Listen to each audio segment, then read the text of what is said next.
तो आज था संडे। तुलसी माँ के दर्शन करने के बाद मैं लग गई थी मेरे घर की साफ सफाई करने में। मैंने लगाई झाड़ू, फिर लगाया पोछा। उसके बाद मैं चली गई थी हमारे प्लॉट में जहाँ पे लगा रखी है हमने कुछ सब्जियां। वहां से तोड़े मैंने चने का साग, जो साग कल मैं मार्केट से लेके आई थी, जैसे कि सरसों, बथुआ और पालक। उसके अंदर मैंने चने के साग को ऐड किया। और मेरी कजिन सिस्टर देखो किस चीज से काट रही है और कितना बढ़िया काटा है। मुझे तो काटना आता नहीं है, तो उसी ने काट दिया। फिर मैंने इसको उबलने के लिए रख दिया, क्योंकि हम साग कुछ इस तरह से बनाते हैं। आप लोग भी बना के देखना, काफी टेस्टी बनता है। तो एक बार में ही सारा साग कुकर में आ नहीं रहा था, तो मैंने थोड़ा थोड़ा करके ऐड किया, फिर बंद कर दी थी सीटी। साग उबलने के बाद मैंने उसे निचोड़ के एक अलग बर्तन में रख दिया, और जो साग से पानी बचा था उसका यूज भी मैंने किया है, वो दिखाती हूँ मैं आपको आगे वीडियो में। तो गैस पे रख दी थी कढ़ाई। कढ़ाई गर्म होने के बाद मैंने उसमें तेल डाला। तेल जैसे ही गर्म हो गया था, उसके अंदर मैंने ऐड किया लहसुन को। लहसुन को मैंने अच्छे से तेल में पकाने के बाद उसके अंदर मैंने हरी मिर्च भी डाल दी थी। लहसुन और हरी मिर्च को अच्छे से भुनने के बाद मैंने उसके अंदर डाल दिया था अदरक। अदरक डालने के बाद नमक और हींग भी मैंने तेल में ही डाल दी थी, जिससे मेरे साग में ये दोनों चीजें अच्छे से मिल जाए। फिर जो साग मैंने निचोड़ के रखा था वो भी मैंने कढ़ाई में डाल दिया और अच्छे से मैं उसको मिक्स करने लगी। पूरी तरह से मिक्स करने के बाद मैंने उसे ढक दिया था। 1 से 1.5 घंटे तक मैंने इस साग को पकाया है धीमी आंच पे, बिल्कुल धीमी आंच पे। अगर हम इसे पकाएंगे तो ये बहुत ही टेस्टी बनता है।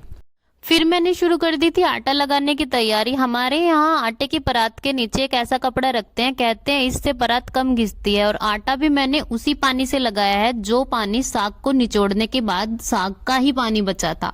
फिर मैंने अच्छे से आटे को मल मल के बहुत अच्छे तरीके से इसे सॉफ्ट सा डो बनाया। उसके बाद मैं मेरी मम्मी के लिए रोटियां बनाने लगी थी, क्योंकि हमारे घर में मेरी मम्मी ही सबसे बड़ी है, तो सबसे पहले खाना मैं मेरी मम्मी के ही लिए लगाती हूँ। और आज मैंने बनाया था साग, तो इसलिए उनके लिए मैंने बनाई थोड़ी सी मोटी रोटी। हमारे यहाँ पे होस्ट किट्स में एक कपड़ा रखते हैं जिससे रोटियां गर्म रहे। फिर मैं लग गई थी रोटियां बेलने में। मेरी रोटियां बहुत गोल नहीं बनती, पर हाँ ठीक ठाक तो बन ही जाती हैं। और रोटियां बनाते बनाते मेरे दिमाग में उटपटांग ख्याल आने लगे कि रोटियां बनाना सिर्फ लड़कियों का ही काम क्यों है, ये काम लड़के क्यों नहीं करते। पर आजकल तो शायद लड़के भी रोटियां बहुत अच्छी बनाते हैं, और कहते हैं बड़े बड़े रेस्टोरेंट में तो जो शेफ होते हैं वो लड़के ही होते हैं, है ना। और रोटियां बनाना भी अपने आप में एक आर्ट है। जैसे कि ये रोटियां बनाना मेरी नानी ने मेरी मम्मी को सिखाई होंगी, और मेरी मम्मी ने मुझे। पर मेरी मम्मी ने तो मुझे रोटियां बनाना सिखाया ही नहीं। ये रोटियां तो मुझे उनको देख देख के ही बनाने आने लग गई। देखो कितनी फूली फूली और रेड रेड रोटियां बनाई है मैंने। फिर सारी रोटियां सेकने के बाद मैंने इन्हें हॉट केस में रख दिया। उसके बाद मैं लग गई थी किचन की डीप क्लीनिंग करने में।